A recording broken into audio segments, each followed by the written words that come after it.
ये बात है 1990 की, जब अमेरिका के मॉन्टेवॉन नाम के एक बंदे को पावरफुल बाइक्स का शौक था।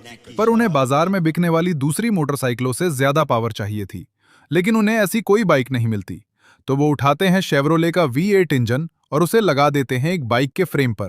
फिर बनता है 500 किलोग्राम और 5700 सीसी का एक मॉन्स्टर, जो 400 न्यूटन मीटर का टॉर्क जनरेट करता था।